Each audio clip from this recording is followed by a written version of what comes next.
My sister called me crying and said my boyfriend crossed a line. The phone rang late at night, and I almost didn't answer it. I was sitting on the couch in our New Orleans apartment, surrounded by wedding lists, open tabs, and half-written notes. My head was already full. My body felt tired in that deep way you feel when life has been moving fast for too long.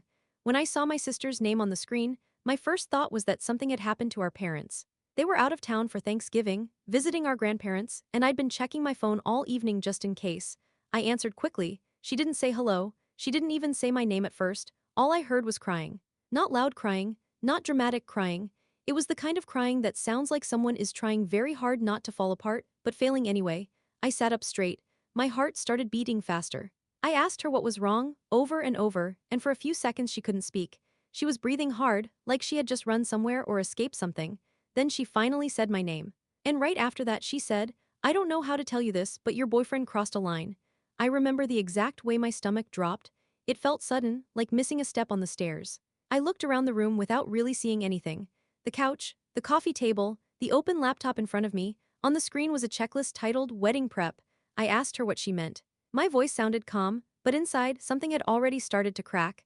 She told me she'd been holding this in for months. She told me she didn't want to hurt me. She told me she kept hoping it would stop on its own. I didn't interrupt her, I just listened. Before I tell you what she said, you need to understand our lives before that call. Because from the outside, everything looks solid, normal, safe. Jane and I both worked in IT management. We lived in a busy world of meetings, deadlines, problem solving, and long hours. Our jobs weren't exciting, but they were stable. Predictable, we liked that. We met through work years ago, started as coworkers, then friends. Then something more. We bonded over shared stress, late nights, and the comfort of having someone who understood the pressure.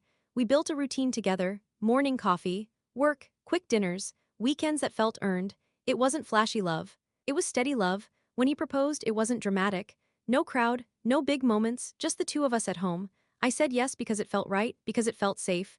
We were planning a wedding, not a huge one. Just close family and friends. I was already imagining the life after it. My sister didn't fit into that picture very often. She lived in the same city, but we were very different people. She was an artist. She created things with her hands. She lived on emotion, instinct, and expression. I lived on structure, schedules, plans. We didn't fight, we didn't argue, we just didn't connect much. We talked when it mattered, holidays, birthdays, family things. If she needed me, I was there. If I needed her, she showed up. But we didn't share our lives the way some sisters do. So when she told me that Jane had been flirting with her for months, my first reaction wasn't anger. It was confusing. She said it started small, a comment here, a compliment there. At family gatherings, he would sit next to her, talk to her longer than necessary, laugh a little too hard at her jokes. He would message her sometimes.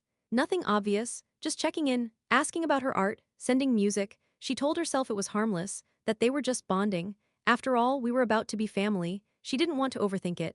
She didn't want to create a problem where there wasn't one. And honestly, neither did I. I trusted him. I trusted the life we were building. Then came Thanksgiving. My parents were out of town, visiting my grandparents, so we decided to host dinner ourselves. It felt grown up, like the start of our married life already. We invited my sister, Jane's sister, and a few close friends. Nothing fancy, just food, warmth, and people we cared about. The apartment was full of noise and movement. Music playing, people talking, the smell of food everywhere. My sister and I spent a lot of time in the kitchen together, cooking and setting things up.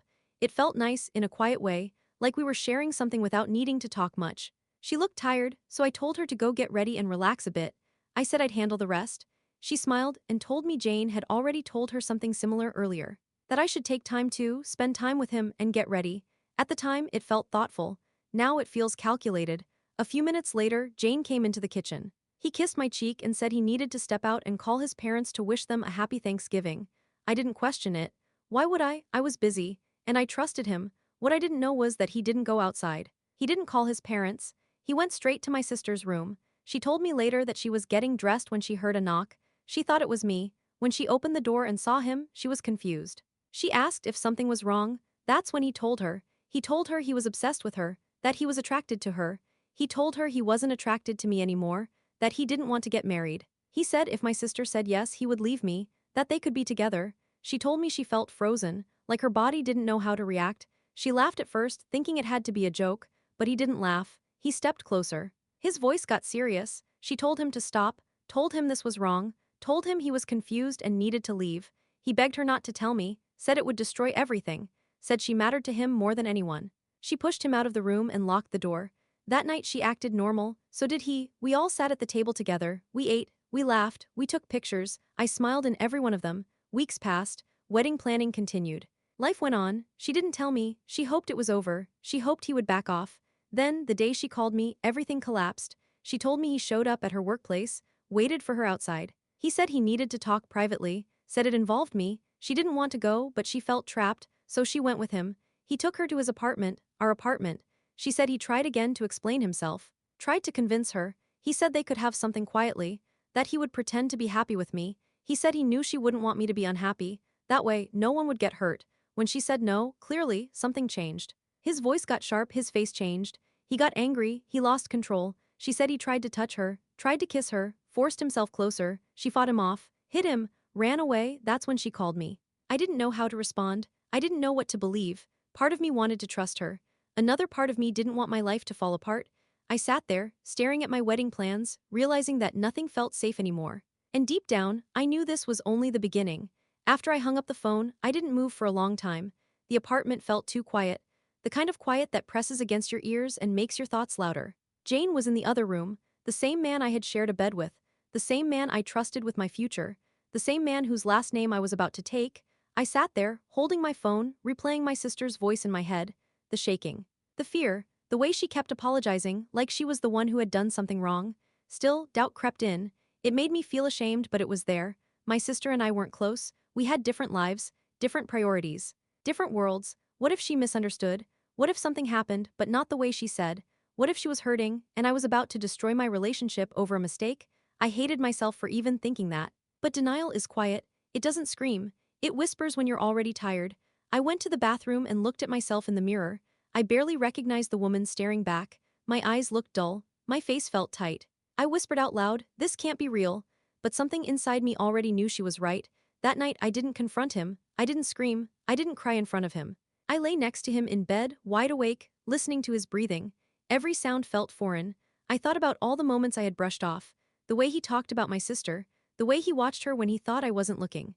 I felt stupid, and I felt betrayed. The next morning, I told him I needed some space. I said work was overwhelming. I said I was going to stay with a friend for a few days. He didn't fight it. He didn't ask questions. That hurt more than I expected. I went to my sister's place instead.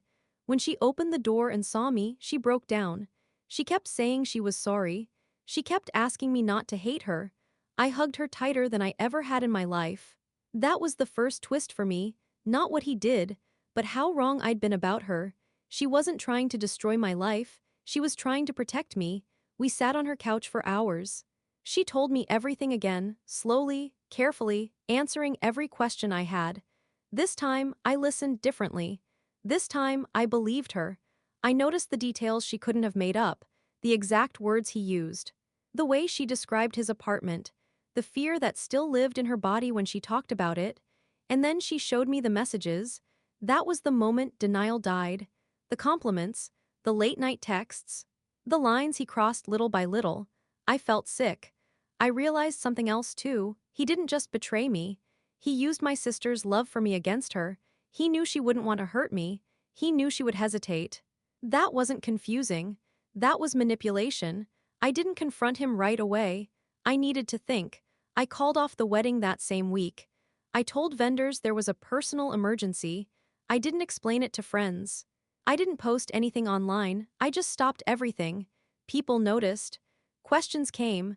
I ignored most of them. When I finally agreed to meet him, it wasn't for answers. It was for closure. We met in a public place. I didn't trust him anymore. He looked tired, nervous. He asked if everything was okay. I told him I knew. For a second his face went blank. Then he tried to smile. He said my sister misunderstood. He said she was dramatic.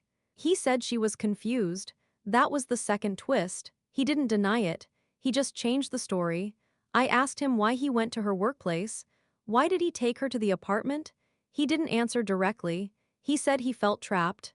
He said he didn't know how to end things with me. He said he was lonely. I told him loneliness doesn't excuse violence. That's when his tone changed. He got defensive, angry. He said she led him on, that she liked the attention. I stood up and walked away. That was the last conversation we ever had. I reported what happened. My sister decided to as well. That wasn't easy. Nothing about it was easy. People chose sides. Some didn't believe us. That hurt more than I can explain, but something else happened too. My sister and I grew closer than we ever had before. We talked, really talked, about our childhood, about how different we always felt, about how we misunderstood each other for years. I realized I had judged her quietly, though her life was messy compared to mine. But when everything fell apart, she was the one standing strong. Months passed. The wedding never happened. The apartment changed. So did I. I left that job eventually, not because of him, because I needed a fresh start. I stayed in New Orleans, but I rebuilt my life slowly. My sister healed too, not completely, but enough to breathe again. Sometimes I think about how close I came to marrying someone who didn't love me the way I thought. How close I came to losing my sister forever because of doubt. That's the part that still scares me. The real line he crossed wasn't flirting. It wasn't betrayal. It was trying to turn sisters against each other. And the twist is this: the man I thought was my future didn't just show me who he was. He showed me who my sister truly was too. She wasn't distant. She wasn't careless. She was brave. And she saved me, even when I didn't believe her at first. That's something I'll carry with me for the rest of my life. If this story hits you in any way, don't just scroll away. Hit like so more people hear stories like this. Subscribe if you believe the truth should always come out, even when it hurts. And if you've ever been torn between love and family, tell your story in the comments. You never know who needs to hear it today.